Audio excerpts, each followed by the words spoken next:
Assalamualaikum dan salam sejahtera. Saya Farah Fasiha binti Cik Tajuddin, merupakan salah seorang pelajar daripada Fakulti Pendidikan Universiti Kebangsaan Malaysia. Jadi hari ini kita akan mewawancara seorang guru yang merupakan seorang guru yang sangat pakar dalam teknologi pendidikan, iaitu Cikgu Muhammad Sazwan bin Samsul Kahar.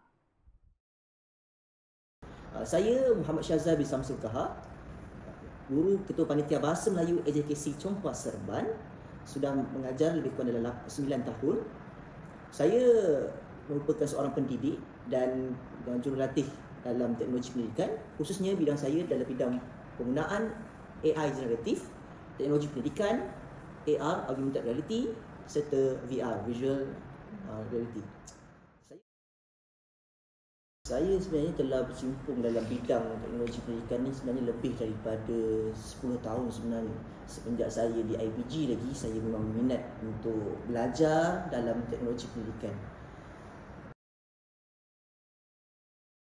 Okey, baik. Untuk saya kata pencapaian yang telah diiktiraf dalam bidang pendidikan. Okey, yang pertamanya sebenarnya agak banyak asalnya saya nak kongsikan, cumanya saya kongsikan yang crucial lah, yang ataupun yang paling fundamental lah. Okay. Yang pertama, saya merupakan Google Certified Trainer kepada Google. Kemudian Google Champion, iaitu dalam Google ni kita ada 3 sijil yang utama. Yang pertama Google Certified Trainer, yang kedua kita ada Google Innovator, dan yang ketiga kita ada Google Certified Coach. Okey, saya Google Certified Trainer lah. Okey, kemudian baru-baru ni juga saya telah dinobatkan sebagai leader Google Educator Group Malaysia oleh Kim Berlin daripada Google for Educator Group Global. Okey, kemudian pencapaian saya seterusnya adalah sebagai Google Gemini AI Certified Trainer Academy. Okay, macam yang kita tahu, dalam Google ni kita ada satu model AI yang kita panggil sebagai Gemini. Okay, Gemini ini adalah model AI yang dikeluarkan oleh Google, dan saya merupakan Google Trainer lah untuk Gemini AI. Perkembangan teknologi terkini sekarang ni, macam kita tahu, berdasarkan dasar pendidikan digital negara itu, kita sangat menumpukan dengan elemen teknologi terkini, iaitu AI ataupun Artificial Intelligence atau kecerdasan buatan. Okey, yang saya nak beritahukan bahawa trend AI untuk PDP ni, saya bermula pada tahun 2024, pada awal Januari. Waktu itu saya sebagai panel pembangunan kurikulum, saya propose ataupun saya bentang kepada waktu itu Timbalan Ketua Pengarah Pendidikan Negara, iaitu Dr. Rafi waktu itu, bersama dengan panel Dr. Resmini, sekarang ni sudah menjadi Timbalan Ketua Pendidikan Negara, Ketua Pengarah Pendidikan Negara. Jadi saya bawa kepada mereka, waktu itu saya bentang mengenai AI generatif dalam pendidikan. Waktu itu Delima masih tidak ada lagi lah AI, waktu itu tool AI. Kemudian saya bentang kepada mereka, waktu itu saya bentangkan Suno AI, kemudian saya bentangkan AI generative tools untuk buat video menggunakan HiGen. Memperkenalkan apps lah. Ya, betul, AI kepada pengurusan KPM ketika itu. Dan selepas itu bawa kepada mesyuarat pengurusan tertinggi KPM, dan adalah dalam Google, dalam ada 5 AI tool yang kita ada 9 sekarang ni. Jadi itulah saya AI generatif untuk pendidikan yang saya rasa penting sekarang ni. Katakan core value untuk kita kata dunia teknologi pendidikan ni. Sekarang ni banyak company-company ataupun syarikat gegasi dalam dunia, khasnya Google, dan kita ada juga OpenAI, kita ada Microsoft, dia ada model Copilot dan sebagainya. Itu sekarang ni AI generatif ni menjadi topik utama lah dalam kita kata dunia teknologi pendidikan global. Okey. Terusnya, kelebihannya adalah kita boleh juga membuat pembelajaran terbeza ataupun differentiate learning, di mana murid ini kita ketahui kita ada 3 tahap. Kita ada tahap rendah, sederhana dan tinggi. Jadi dengan teknologi pendidikan ni kita boleh memberikan pengalaman kepada murid menggunakan teknologi, dan kita buat bahan teknologi berdasarkan 3 arah yang berbeza, dengan kita kata efisien lah dan efektif.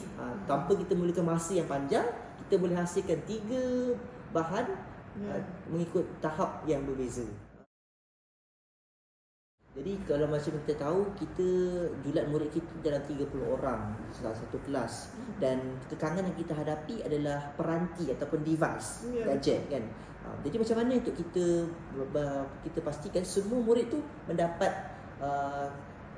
akses yang sama, macam mana kita boleh lakukan. Biasa saya buat adalah saya bahagikan yang mengikut kumpulan.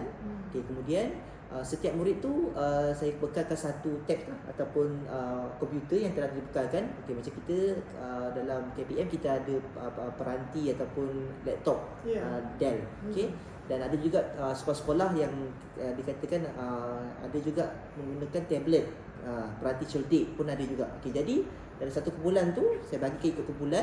Setiap kumpulan tu ada device masing-masing lah, mereka berkongsi. Kemudian kita bagikan task ataupun tugasan kepada murid untuk mereka hasilkan. Nasihat saya kepada guru-guru dalam untuk mengintegrasi ke teknologi dalam kelas. Yang pertama, kita macam saya punya mentor selalu beritahu lah, Prof Abdul Karim. Beliau merupakan mantan USM, Profesor USM. Mereka kata, beliau berkatakan, Prof Abdul Karim Ilyas memberi nasihat kepada saya, iaitu yang pertamanya, apabila kita nak mengajar dalam kelas ni ataupun berinteraksi dengan murid ni, kita kena mesti mula secara berperingkat. Kita tak boleh terus jump ataupun terus ke advanced level, tak boleh. Kita kena anggap bahawa murid-murid ni semua asas lah. Kita mulakan begitu. Kita mulakan secara berperingkat, asas, kemudian sederhana dan tinggi. Nasihat saya untuk kita guru, bagaimana untuk kita integrasi ke dalam kelas, adalah selalulah banyakkan join ataupun bersama dengan komuniti. Kita ada komuniti GEG, Google Educator Malaysia. Kita ada komuniti Canva. Jadi dengan cikgu-cikgu atau para penyelidik kita sendiri kan, banyak join ataupun bersama dengan komuniti ni, kita akan banyak belajar ilmu yang baru. Kemudian kita akan banyak belajar kemahiran yang baru. Jadi di situ kita akan lebih bersemangat lah cikgu. Kita akan berlumba-lumba, rasa belajar ni. Jadi bila kita ada circle yang positif, dia akan memberikan impak yang lebih baik dalam kehidupan kita. Itulah yang sering dinasihatkan oleh Prof Datuk Nur Azhar, iaitu pengarah SDG UKM kepada saya, iaitu bagaimana untuk kita jadikan kita ni lebih berjaya, lebih cemerlang dalam masa hadapan, iaitu kita banyak circle ataupun kita banyak bergaul ataupun bersama dengan komuniti yang positif.